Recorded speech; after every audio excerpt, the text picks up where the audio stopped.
Bom dia, gente! Como eu disse ontem, tivemos um sábado muito especial com as nossas crianças, mais de 80 crianças aqui, com suas famílias. E hoje ainda estamos em clima de festa e de Dia das Crianças. Então não vá embora correndo, deixe sua criança aí festejar um pouco, celebrar um pouco.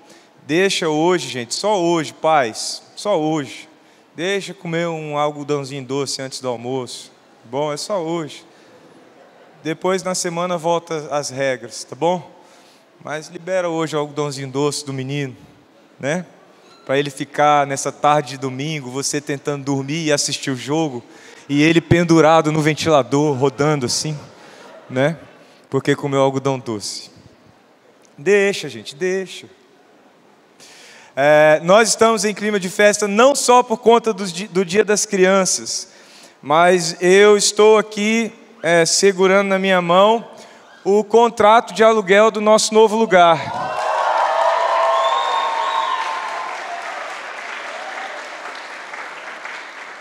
E está já assinado, será reconhecido em cartório na terça-feira, e a partir da terça-feira a gente tem um novo lugar para a gente preparar e passar a viver o que Deus tem para nós nesse novo lugar. Então, a partir de terça-feira, gente, é ritmo de marcha, ok? Começaremos a marchar em direção a essa nova estação, esse novo tempo e esse novo lugar que Deus tem para nós, que nós estamos crendo mesmo no Senhor, que é um lugar para vivermos coisas assim maravilhosas, abençoadoras na nossa vida como comunidade, como igreja. Ao longo desses últimos dias, especialmente depois da assembleia em que a gente, em conjunto, em comum, decidiu por essa direção, né? Decidimos juntos por essa direção. Eu tenho agradecido muito a Deus porque tudo tem acontecido com tanta naturalidade, assim, leveza. Não há forçação de nada, de nenhuma negociação. A gente vem conversando com o proprietário e praticamente 100% do que a gente propõe é aceito. E a gente tem visto mesmo que Deus abriu esse caminho. Que Deus abriu o lugar, que Deus abriu o coração das pessoas com o poder de decisão. E esse caminho em direção a essa nova estação e esse novo tempo tem sido um caminho leve, gostoso, prazeroso, de ver mesmo que o Senhor está à nossa frente e que a gente não precisa se preocupar. E eu quero encorajar você mesmo a respeito disso, a crer que Deus tem nos dado essa direção. Como homem, às vezes, eu me pego tendo que orar, pedindo para Deus confirmar mesmo meu coração que é isso mesmo. Porque na minha percepção humana, às vezes eu penso, não está rápido demais? Não está tudo acontecendo rápido demais? Será que a gente não está, querendo correr com uma coisa?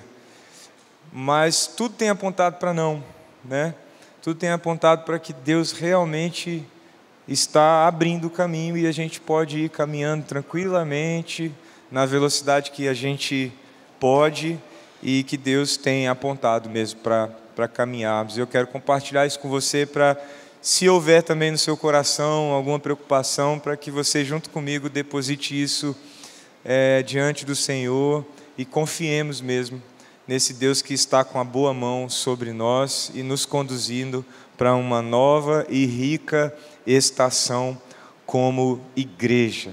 Amém?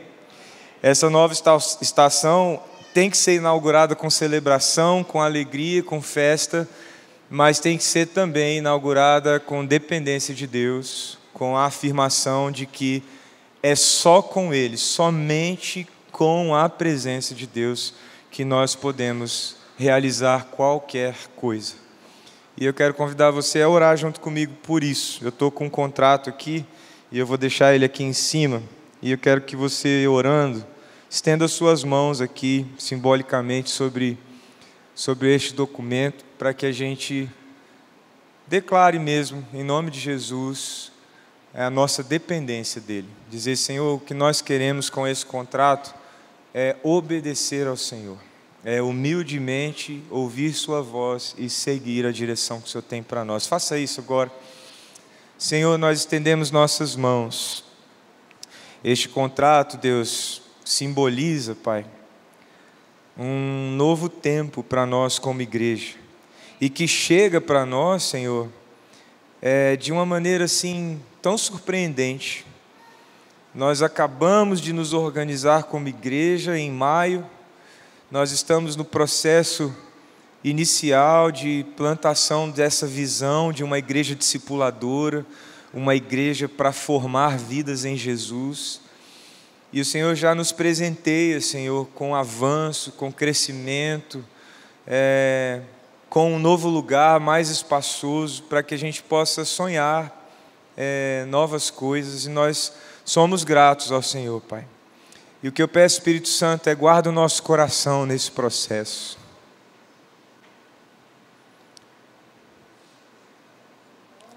Guarda o coração dessa igreja, Senhor, em obediência, em submissão, em dependência do Senhor, Pai.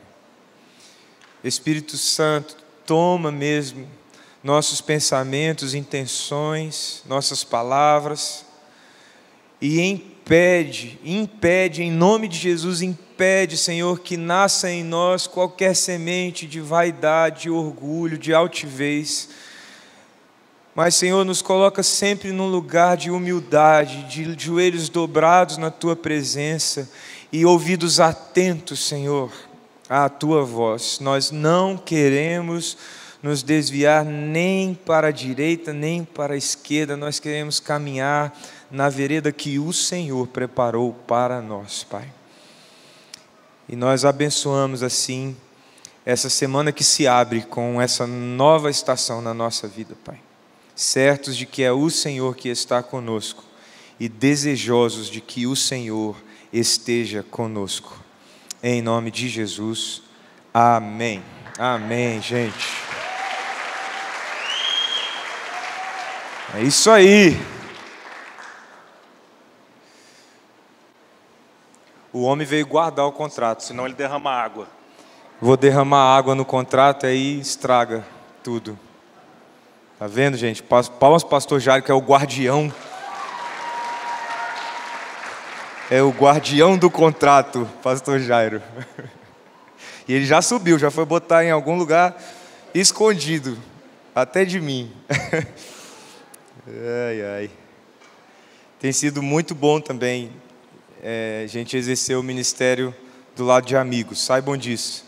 Vocês têm pastores e ministros que têm a alegria de serem pastores e ministros, porque servir a essa igreja tem sido motivo de gratidão mesmo para o nosso coração. Tem sido muito bom caminhar com amigos no pastoreio, na condução desta igreja. A gente tem orado para que esse grupo de amigos cresça um pouco, que a gente está precisando dar uma respirada. Mas está crescendo, graças a Deus está crescendo. Bom, eu cresci na igreja, e crescendo na igreja, hoje a gente ainda está em clima de criança, né, de Dia das Crianças. Crescendo na igreja, quando eu era criança, eu logo cedo aprendi um verso da Bíblia, Provérbios capítulo 15, verso 3. Abra sua Bíblia aí, se você já não sabe do que se trata esse verso, já vai lembrar agora. Toma aqui, Camila. Aqui. Obrigado. Você já vai lembrar agora desse verso. Eu cresci ouvindo esse verso várias vezes, muitas e muitas vezes, repetidas vezes. Os olhos do Senhor estão em toda parte, observando atentamente os bons e os maus. Esse verso é a inspiração de uma música que eu cantava quando era criança. Quem cresceu aqui na igreja, ou já está há algum tempo na igreja, vai saber repetir. Momento pastor Norberto agora com vocês. Cuidado, boquinha no que... Cuidado, o Salvador do céu está... Cuidado, boquinha, no que faz. Tem um que dá mais medo ainda. Cuidado, olhinho, no que vê. Cuidado.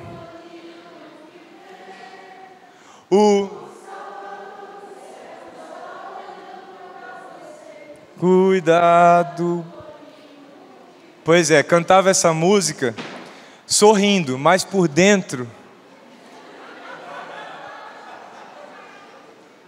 eu estava, pensando, meu Deus, ele viu. Meu Deus, ele vê. É interessante que quando a gente cresce na igreja, assim, há alguns conceitos a respeito de Deus, a gente vai absorvendo ao longo do tempo. E às vezes são entendimentos, conhecimentos a respeito de Deus que são profundos. São profundos até teologicamente, porque quando a gente canta cuidado, boquinha no que fala, cuidado, olhinho no que vê, quando a gente lê esse versículo, que por sinal, numa determinada fase da minha vida, já na adolescência, eu não entendia muito bem porquê, mas na casa de alguns amigos, na minha casa não tinha essa prática, mas na casa de vários amigos que eu visitava, eu ia no banheiro e quando eu fechava a porta, esse versículo estava pregado na porta. Mas eu não sei porquê, até hoje me pergunto, por que será que a mãe dele botou esse versículo atrás da porta no banheiro? Mas fica aí uma reflexão para a vida. Pensem nisso, se na sua casa tem esse verso na porta, do lado de trás, de dentro, fica aí a reflexão para você. Por que será que minha mãe colocou esse verso no banheiro? Mas é interessante como, de uma forma natural, lúdica, musical, a gente que cresce na igreja, a gente vai absorvendo conceitos profundos a respeito de Deus, vai conhecendo a Deus de uma maneira até teologicamente profunda. Quando a gente canta essa música está nos ensinando sobre um Deus que está em todos os lugares. De um Deus que sabe tudo o que pode ser conhecido e até o que por nós não pode ser conhecido. Ele sabe tudo, não há limite para o saber de Deus. Ele é um Deus cujo poder não encontra obstáculos. Ele é um Deus que está em todos os lugares, sabe todas as coisas e tem todo o poder. E como é importante nós sabermos quem é Deus. E é por isso que nós estamos entrando nessa série de mensagens chamada Eu Sou. Quando Moisés perguntou, o que eu vou dizer para o povo quando eu chegar lá? Quem me enviou? O que eu vou falar para esse povo? A resposta de Deus é, diga ao povo que o Eu Sou te enviou. Mas a pergunta é, quem é esse Deus? Esse Eu Sou? Quem é esse Deus que está na Bíblia? E nós vamos caminhar durante 3 domingos, não para conhecer tudo a respeito de Deus, porque é impossível, mas a gente vai conhecer 3 características importantes desse Deus grandioso. A mensagem de hoje é conhecendo o Deus que sempre está. A nossa série chama-se Eu Sou, conhecendo a Deus como Ele é. E hoje nós vamos conhecer o Deus que sempre está. O objetivo é encorajar você a buscar conhecer mais a Deus através da Bíblia. O grande teólogo e considerado até um dos pais da igreja, São Tomás de Aquino, diz que Deus se revelou não para ser entendido e nem apreendido, mas para ser conhecido. Nós não temos a capacidade de entendermos a Deus e nem de apreendermos quem é Deus. A Bíblia foi escrita e é preservada por Deus até hoje, para que nós o conheçamos. Você não deve buscar a Bíblia para entender Deus. Muitos se perderam nessa busca. Lendo a Bíblia, buscando entender Deus, percebendo que não era possível entendê-lo, o abandonaram. Porque a expectativa estava errada. Deus não se revelou para ser entendido. Deus não se revelou para ser um conhecimento do qual você se apropria e aí passa a manipular ao seu gosto pessoal. Estava conversando recentemente com um dos meus filhos sobre a soberania de Deus. E ele ficou confuso sobre a relação entre um Deus que é soberano e que controla todas as coisas e a liberdade que ele tem de escolher fazer o que é certo e o que é errado. Ele: pai, como é que Deus controla tudo, mas ao mesmo tempo eu posso fazer o que Deus não quer? E eu falei assim: eu também não sei. Mas é assim que a Bíblia ensina. A Bíblia ensina que Deus tem o controle sobre todas as coisas, que Ele é soberano e que os seus propósitos não podem ser frustrados, mas ao mesmo tempo a Bíblia diz: cabe a ti dominar o pecado que há em ti. Como é que essas duas coisas convivem na lógica humana? Não sei, não convivem na verdade. Mas Deus é assim, e aí eu disse para ele: se nós entendêssemos tudo a respeito de Deus, não seria Deus, seria outra coisa. Então o objetivo de conhecermos a Deus não é entendê-lo plenamente, mas o objetivo para o qual Deus se revelou é para que nós nos relacionemos com Ele, para que a gente aceite o convite de caminhar com esse Deus e descobrir quem Ele é. E esse é o convite nessa série: conhecer a Deus.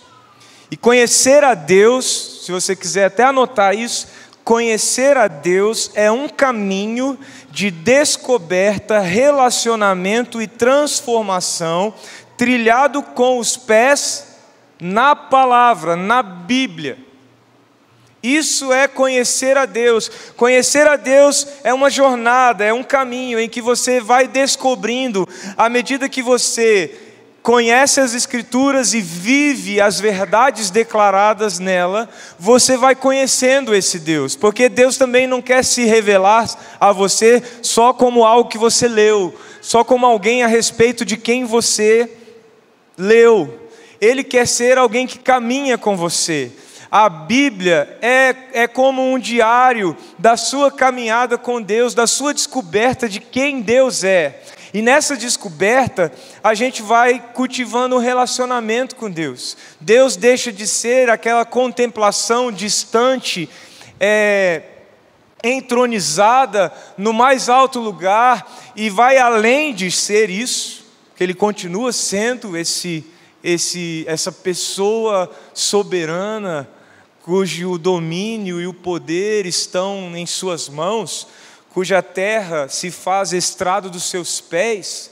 Esse é o Deus grandioso, mas ao mesmo tempo Ele é amigo, Ele é companheiro, Ele é presente nos pequenos momentos e nos grandes momentos da nossa vida, e a gente vai se relacionando com Ele, e esse relacionamento vai transformando a nossa vida. Então nós vamos pensar aqui sobre quem Deus é. Mas antes de pensarmos quem Deus é, eu quero falar com você sobre quem Deus não é. E eu escolhi quatro características ou 4 formas de enxergar a Deus que não são as formas que Deus se revelou na palavra. E aí, como a gente está numa série que o objetivo é caminharmos na estação do discipulado chamada conhecer, a estação conhecer, o pilar palavra, você vai usar um pouco a Bíblia, porque esses textos agora eu não botei no telão de propósito, para forçar você a usar um pouquinho a Bíblia, seja ela assim impressa ou pode ser no aplicativo também, não tem problema, tá bom? Quem Deus não é? Primeiro, Deus não é uma criatura. Deus não é uma criatura. Isaías, abra aí sua Bíblia em Isaías 40. Isaías 40, verso 28. Você não ouviu? Não entendeu? O Senhor é o Deus eterno. O que está escrito aí? O Criador de toda a terra. Ele nunca perde as forças, nem se cansa, e ninguém pode medir a profundidade da sua sabedoria. O profeta Isaías está chamando a atenção para a realidade a respeito de Deus, de que Deus não é uma criatura, Deus é o Criador. Isso tem a ver com a eternidade de Deus, que é um dos atributos de Deus. Deus é eterno. E há uma diferença importante entre ser eterno e ser infinito. Apesar de normalmente usarmos essas expressões como sinônimos, quando elas se referem a Deus, elas precisam ser diferenciadas. Porque na matemática, por exemplo, os números são infinitos. Certo ou errado? Então os números são infinitos, mas existe um ponto de começo. Não tem um fim, mas tem um começo. Isso é representado geometricamente pela reta. A reta tem um início, mas ela não tem fim. Então, para quem está estudando geometria aí, momento Enem, tá bom? A reta tem início, mas não tem fim. O segmento de reta tem início e tem fim, mas a reta só tem início. Ela é infinita. Mas Deus é eterno. Qual a diferença entre ser infinito e ser eterno? Infinito não tem fim, eterno não tem fim também. Mas infinito tem começo e eterno não tem começo. Não tem começo nem fim. O eterno apenas é, sempre. É assim. Não houve um tempo em que Deus não é. Deus sempre é. Deus não é uma criatura. Deus é o Criador de todas as coisas. Há religiões que não entendem assim. As religiões chamadas religiões animistas tratam as coisas criadas como divindade. Creem que há uma pluralidade de deuses e que esses deuses habitam os corpos de animais, de plantas, de corpos celestes. Então há quem adore a lua, há quem adore o sol, porque eles creem que esses seres e entidades são a materialização do divino. Mas por que essas pessoas pensam isso? Porque elas não conhecem a Deus. Deus escolheu ser conhecido através da Bíblia. E nós precisamos então buscar na Bíblia quem é esse Deus. As pessoas sofrem por falta de conhecimento. Quem disse isso foi o profeta Oséias. Ele disse: o povo sofre por falta de conhecimento. E então ele desafia esse povo a conhecer e prosseguir em conhecer a esse Deus. Deus não é uma criatura. Deus também não é um mistério. Talvez até no primeiro momento você discorde disso. Deus não é um mistério. Abre aí em Jeremias.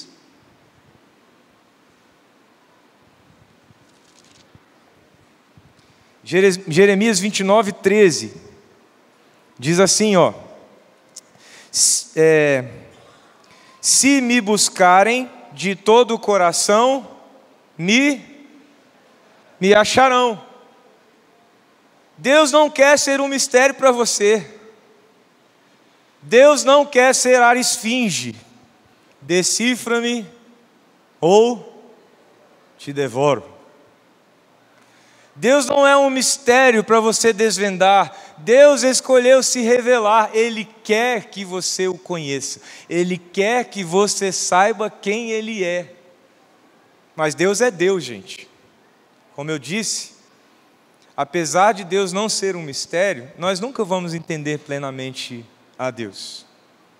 Porque se entendêssemos, deixaria de ser Deus. Mas há pessoas que creem que Deus é um mistério inacessível e insondável. Existe uma filosofia, uma concepção conhecida como agnosticismo. Já ouviram falar? Basicamente, os que seguem essa concepção de mundo afirmam que, se existe realmente um Deus, esse Deus não pode ser conhecido. Por isso é agnosticismo, é não conhecimento. Esse Deus não pode ser conhecido. Não é possível ter qualquer tipo de relacionamento com Ele. É o que os agnósticos creem. Então eles não buscam a Deus. Eles não querem entender Deus, porque para eles não importa isso. Se existe algum Deus, esse Deus está em algum lugar inacessível para nós, e a gente tem que se preocupar com outras coisas e não em conhecer a Deus. Mas o que Jeremias está dizendo aí? O que Deus está dizendo através do profeta? Me busquem. Quando vocês me buscarem, o que vai acontecer? Vocês vão me achar. Eu não estou me escondendo. Eu não sou um mistério. Eu não estou atrás de algum lugar me brincando de pique-esconde com você. Eu sou um Deus que quer estar com você, que quer se revelar a você. Deus também não é uma força. Também aí em Jeremias, dois versos acima, Jeremias 29, 11, agora. Porque eu sei o quê? Os planos que tenho para vocês, diz o Senhor, são planos de bem e não de mal, para lhes dar um futuro pelo qual anseiam. Deus pensa, Deus planeja. Deus não é uma força etérea, passeando pelo cosmos e gerando movimentos, revoluções nos astros e no firmamento, que aleatoriamente criam vida, como alguns pensam. Deus não é uma força impessoal. Deus é uma pessoa que faz planos a seu respeito e que quer que você o busque para conhecer esses planos que Ele tem. Existe um grupo de pessoas que se identifica como deístas. Já ouviram falar? Os deístas, eles não creem em um Deus pessoal. Eles admitem que há a possibilidade de existir uma força geradora, uma força inicial, uma força que a partir dela as coisas foram surgindo por alguma razão que não é observável e por isso não tem como ninguém explicar. Mas alguns admitem, entre esses os deístas, admitem que existe uma força de onde as coisas que existem passaram a existir. Mas, por ser uma força, não tem como a gente se relacionar com isso. Não é uma pessoa, não é um ser que tem sentimentos, emoções, que fala, que ouve. É só uma força. O deísmo tem uma explicação famosa sobre Deus como o relojoeiro. Na ideia deles, Deus criou o mundo como um relógio e aí deixou esse relógio funcionando sozinho e pronto. E essa é a realidade sobre as coisas. Mas por que há pessoas que pensam isso? Porque elas não o quê? Conhecem. Não conhecem a Deus. Dessa lista aí, por último, Salmo 145.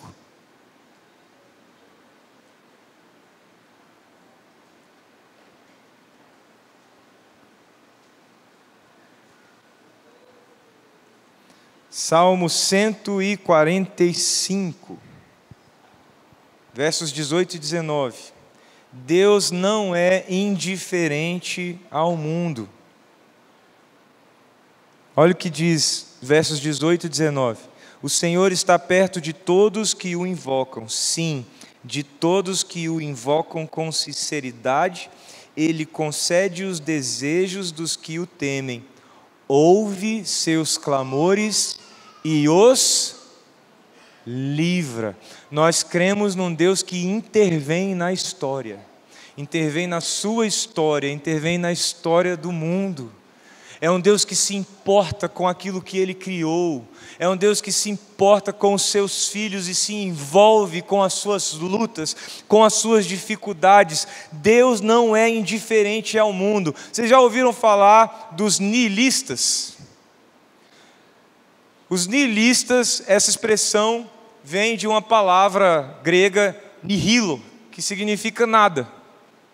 Não é que não significa nada, a palavra significa nada. E os nihilistas, eles defendem a ideia de que tudo existe por acaso. O mundo é o resultado de uma sucessão de movimentos sem sentido, aleatórios. Nada acontece por uma ordem pré-estabelecida por alguém. O que existe e acontece é o caos em movimento, ora se organizando, ora se desorganizando. E é isso. O que nós vivemos é o resultado aleatório de uma imensidão de movimentos no cosmos. Mas por que essas pessoas pensam isso? Porque elas não conhecem. Nós vamos, durante essa série, falar sobre esses 3 atributos de Deus, que vão aparecer agora aí. As letrinhas ficaram um pouco miúdas. Mas o Deus que é onipresente, Deus está presente em todo o universo. Deus não é limitado pelo espaço ou pelo tempo. Deus é onisciente, Deus sabe todas as coisas, passadas, presentes e futuras, de forma perfeita e completa. E Deus é onipotente, Deus possui todo o poder e tem capacidade de realizar tudo o que desejar, de acordo com sua vontade e natureza. Deus é ilimitado em poder e soberano sobre todas as coisas. O texto dessa série, Eu Sou, é o texto que está em Jeremias também. Abra sua Bíblia aí ou acompanhe na tela, porque esse texto está na tela. Jeremias capítulo 23, versos 23 e 24. Deus aqui está questionando o povo. Deus está usando o profeta para que o profeta levante uma voz de alerta para um povo que se esqueceu quem é Deus.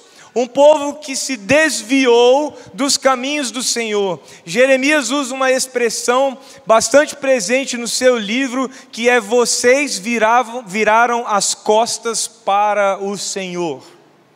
Era assim que o povo estava caminhando no tempo de Jeremias. E Jeremias foi levantado por Deus cedo na sua vida, jovem ainda. O capítulo 1 apresenta a crise dele, dizendo: eu sou jovem demais para ser profeta. E Deus diz: não diga que você é jovem demais, porque quando você falar, será a minha voz falando através de você. E aí Jeremias assume esse lugar profético na vida de Israel, esse lugar profético não só para anunciar as coisas vindouras, mas muito mais. Jeremias era um profeta das ruas, e ele andava literalmente pelas ruas, clamando para que o povo se arrependesse, se voltasse para Deus e se lembrasse quem era esse Deus. E esse texto, Jeremias 23 e 24, é um texto emblemático sobre esta missão de Jeremias, de chamar o povo e dizer: vocês se esqueceram do nosso Deus, vocês precisam se voltar para quem realmente Deus é. E Jeremias, na verdade, Deus faz através de Jeremias 3 questionamentos nesses 2 versos. Sou eu apenas um Deus de perto, declara o Senhor, não também um Deus de longe? Poderá alguém esconder-se sem que eu o veja, declara o Senhor? Não sou eu aquele que enche os céus e a terra? Jeremias está fazendo 3 perguntas. Eu não sou o Deus de todo lugar, não sou o Deus que sabe e vê tudo, não sou o Deus cuja presença enche toda a terra. Essas 3 perguntas apontam para o desejo que Deus tem de que seu povo o conheça como Ele realmente é, e como é importante sabermos quem Deus é. Faz toda a diferença no nosso relacionamento com Ele, saber quem Ele é, como faz diferença no seu relacionamento. Foi muito importante para mim entender que a minha esposa prefere tratar as coisas na hora do que deixar para conversar mais tarde. Porque uma vez eu deixei para conversar mais tarde e eu preparei, cara, um discurso tão bonito. Pensei várias vezes, imaginei as perguntas que ela poderia fazer, já respondi antecipadamente, como um homem bem preparado. Fui, deitei do lado dela, esperei o aconchego do ombro e comecei a falar. E aí no meio da minha fala, ela parou e falou assim: eu odeio quando você prepara sermão para mim. Aí na época, eu pensei, mas os jovens gostam tanto. E minha esposa não gosta. Mas eu descobri que o jeito dela de resolver as coisas era melhor tratar na hora do que preparar um sermão inteiro com introdução, argumentação, conclusão e apelo. Para resolver nossas diferenças. É importante a gente conhecer com quem a gente se relaciona. O relacionamento melhora quando a gente conhece bem. É assim com Deus também. Quando nós nos relacionamos e conhecemos a Deus, esse relacionamento entre nós e o Senhor do Universo vai se tornando um relacionamento de amigos. De amigos que caminham juntos pela jornada da vida. Deus quer se revelar a mim e a você, Deus queria se revelar a esse povo. E hoje, nessa série, nós vamos responder a primeira pergunta que Deus fez através de Jeremias. Sou eu apenas um Deus de perto, declara o Senhor, não também um Deus de longe? Eu lembrei de uma música que ficou famosa há uns anos atrás, que diz assim: és Deus de perto e não de longe. Eu sei que a intenção da música é dizer Deus sempre está comigo, né? Mas Deus é Deus de perto e também de longe. Porque às vezes eu e você, por mais que saibamos que Deus está perto, às vezes a sensação é de que não está. E quando nós temos a sensação de que Ele não está perto, é exatamente o tempo em que nós devemos lembrar que Ele é Deus mesmo longe. Senhor, eu não te sinto perto, mas eu sei que o Senhor é Deus. Jesus fez uma oração na cruz: Pai, por que me abandonaste? A sensação de Jesus na cruz era de distanciamento, de quebra da relação íntima que ele tinha com o Pai. Mas o apóstolo Paulo nos diz em Romanos capítulo 8, que nem morte, nem vida, nem anjos, nem principados, nem coisas de agora, nem coisas de amanhã, nem vergonha, nem nudez, nem perigo, nem espada, nada pode nos separar do amor de Deus que está em Cristo Jesus. Deus está conosco. Como é importante saber que o nosso Deus é onipresente. Abra sua Bíblia agora no Salmo 139, versos 7 a 12. Salmo 139, versos 7 a 12.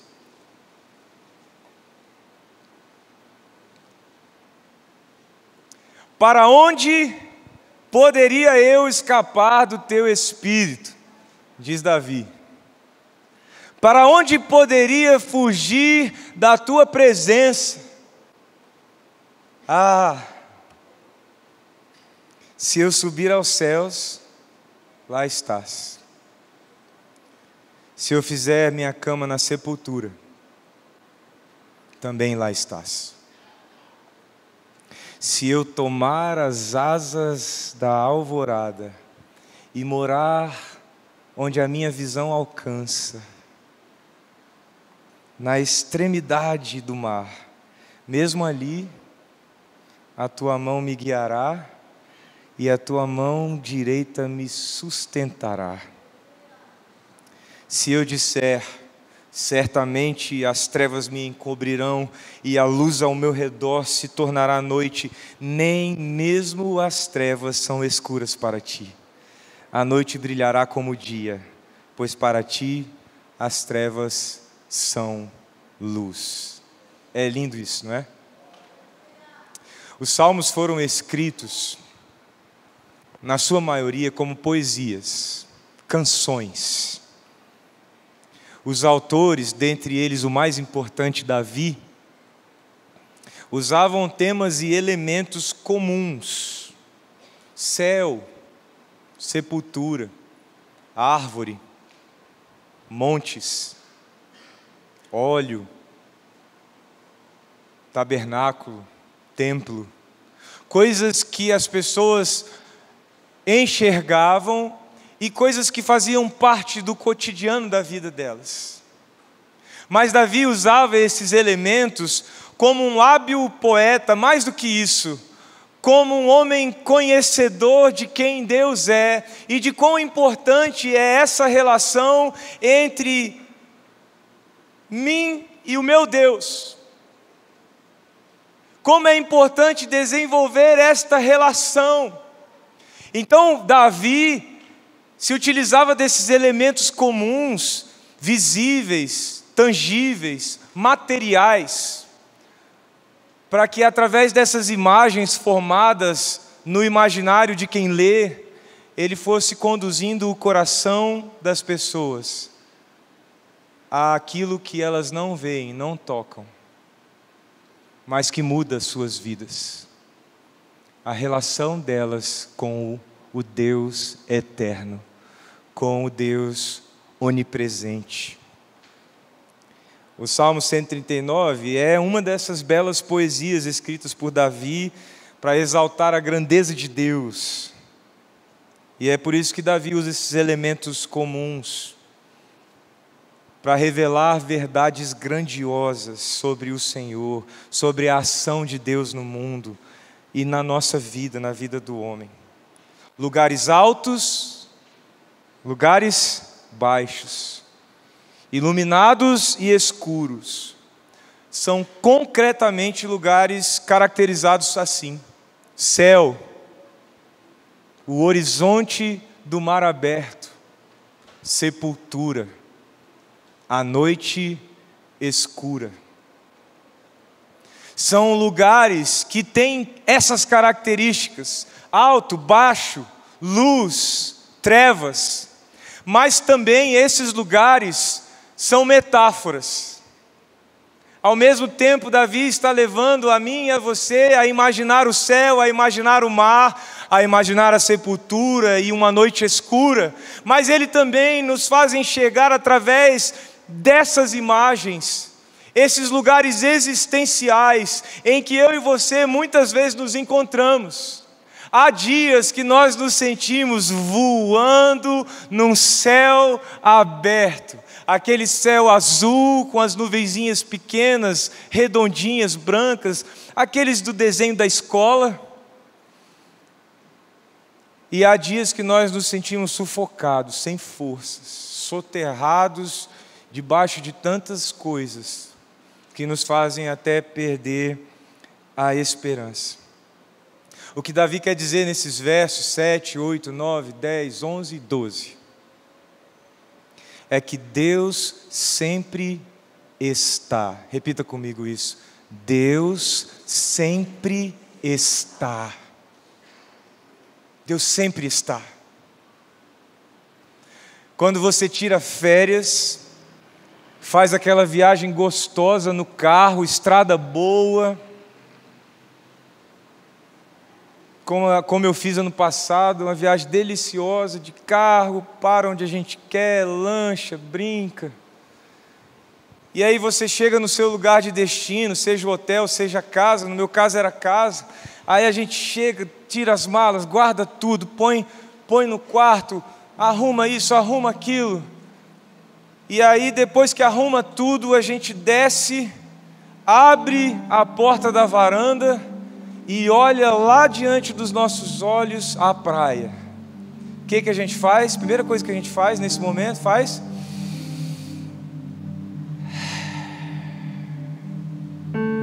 a gente respira fundo e agradece, diz: esse tempo é tempo de descanso, é tempo de recarga, é tempo de esperança, é tempo de alegria, é tempo de viver o sonho e sonhar com os próximos dias.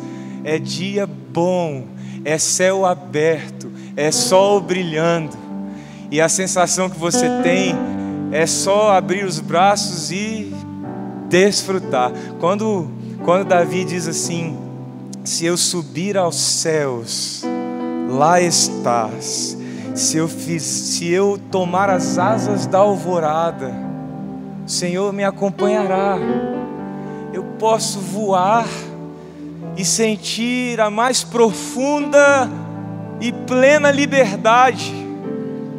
E como é bom saber que nesses momentos o Senhor está comigo.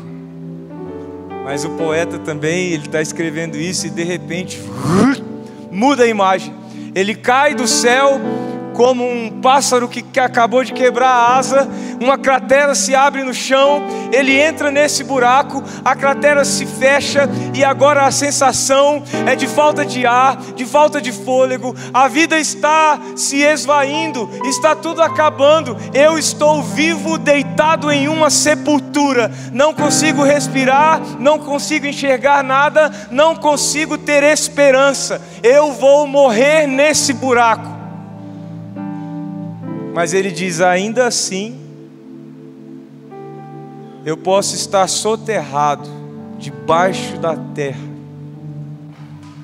mas como o Senhor estava comigo quando eu estava voando, o Senhor está comigo quando eu estou enterrado. O Senhor está comigo. Como é bom sabermos quem é Deus. Esse homem sabia bem. Imagine essa imagem na varanda da casa, olhando para o horizonte e o sol nascendo. Você olha o mar e lá no fundo uma luz laranjada começa a surgir. Essa luz vai se tornando intensa, e quando os raios de sol começam a aparecer no horizonte, o mar fica dourado.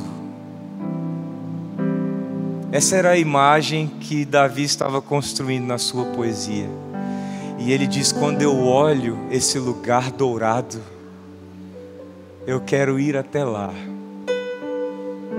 E a minha satisfação é saber que lá o Senhor está.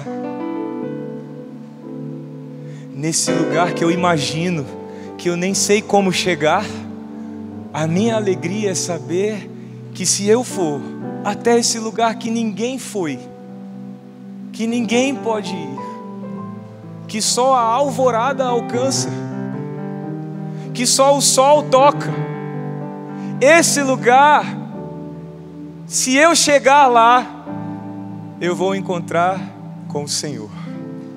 O Senhor estará lá comigo. Mas de repente essa imagem some da mente dele, e ele se vê na noite.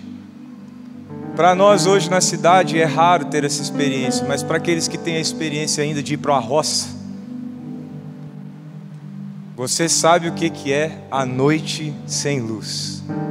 Nesse tempo as pessoas sabiam o que era uma noite sem luz, o que era a sensação de não enxergar um palmo na frente do seu rosto, o que era caminhar sem saber o que ia encontrar na frente. Em 2019 eu visitei o campo missionário em Guiné-Bissau, e eu fui para dentro da floresta, num vilarejo, naquelas casas que eles constroem no meio da floresta, tabanca. E o pastor Ivanildo me chamou para irmos pregar o evangelho numa vila próxima. E nós caminhamos durante cerca de 3 horas. E eu caminhando durante o dia de Havaianas, pensando: alguma cobra vai me picar. E eu caminhando durante o dia, eu já estava apavorado. Aí subimos numa canoa, aquelas canoas cavadas no tronco da árvore, e remamos, meio que remamos, empurramos, né, porque era raso, por um mangue, assim, uma espécie de mangue, para atravessar e continuar caminhando. E quando eu estava nessa canoa tentando me equilibrar, eu pensava, algum animal, não sei se tem jacaré aqui, mas algum animal desse vai pular e vai me comer. E eu era tomado por esses pensamentos intrusivos, né? Esses pensamentos apavorantes. Mas aí, quando nós chegamos lá na vila, vivemos a experiência de pregar o Evangelho, foi maravilhoso. Eu vi o sol indo embora. E aí o que eu pensei? Tem que voltar. Foi o que eu pensei. Tem que voltar. Se de dia eu senti medo, de noite eu não vou voltar. Eu vou fazer minha cabana aqui, né, e vou ficar com esse pessoal, gente boa aqui. Mas nós voltamos no escuro, pisando a luz, tá bom, vou confessar, a luz da lâmpada do celular. Mas eu tive a experiência de apagar as luzes, porque o pastor pediu para fazer isso, para a gente sentir, para eu sentir, né? Porque eles já estão acostumados. Para eu sentir mais pavor do que eu já estava sentindo. Apaga as luzes aí. E no meio da floresta, com as luzes dos celulares apagadas, eu não sabia se o próximo passo era um abismo ou era só o caminho continuando mesmo como eu estava até ali. Mas a sensação de não enxergar era a sensação, eu não sei onde eu vou pisar. Davi está falando sobre isso. Davi, quando diz assim: as trevas me encobrirão e a luz ao meu redor se tornará noite. Há momentos na minha vida e na sua vida que não enxergamos, não encontramos saída, não sabemos se o próximo passo é um abismo ou uma ponte, mas a certeza que nós temos quando estamos num lugar escuro, na noite escura da vida, a certeza que nós temos, Ele está conosco, Ele está com você.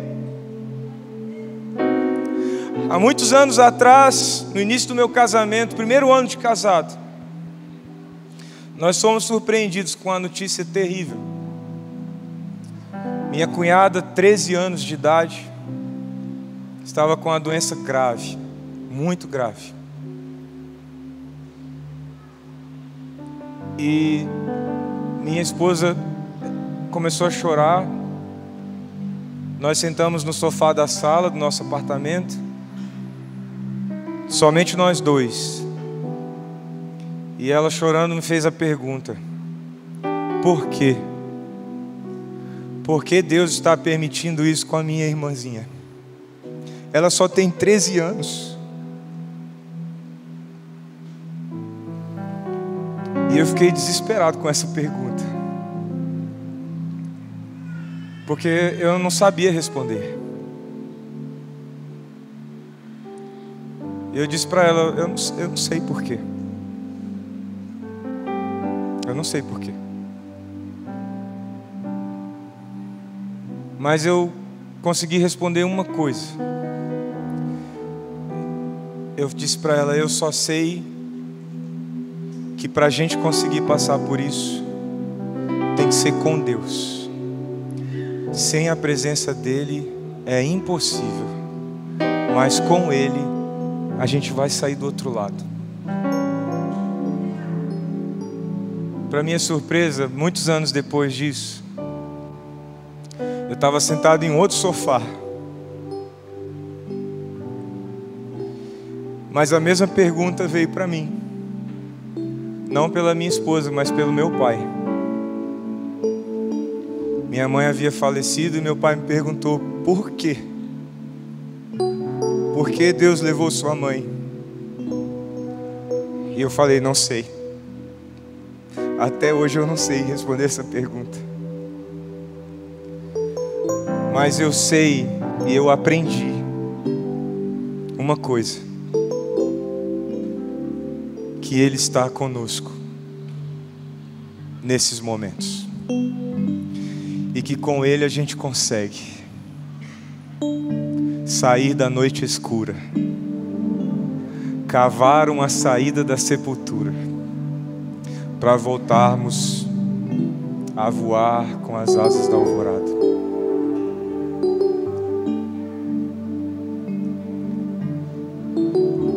Conhecer o Deus onipresente é saber que, independente do lugar, Ele sempre está comigo. Meu desejo é que você guarde isso no seu coração hoje. Você pertence a um Deus que está em todo lugar. Você só precisa lembrar disso, porque Ele está querendo que você lembre. Ele está te convidando a lembrar: não sou eu o Deus de perto e também de longe? Não sou eu o Deus que voa com você e que também se deita ao seu lado na sepultura? Sou eu, esse Deus que está com você até o fim dos tempos. Jesus chamou seus amigos e, antes de partir ao céu, Ele disse: eu estarei sempre com vocês até o fim dos tempos. Esse é o Deus que nós cremos, o Deus onipresente, o Deus que sempre está. Vamos orar? Senhor, obrigado por podermos repousar nesta verdade, Senhor, por podermos descansar e aquietar nossa alma angustiada às vezes. Obrigado porque a Tua palavra nos lembra, Senhor, que não importa quão distante estejamos, quão alto seja o lugar, quão profundo seja o abismo, quão iluminada esteja a nossa vida ou quão escura esteja a noite, ali o Senhor está. Obrigado, Senhor, porque nesta verdade pacificamos nossa alma, nessa verdade descansamos nosso coração. Fortalece o Espírito Santo de Deus no meu coração e no coração de cada um nesta manhã a convicção de quem o Senhor é, o Deus onipresente. Em nome de Jesus. Amém.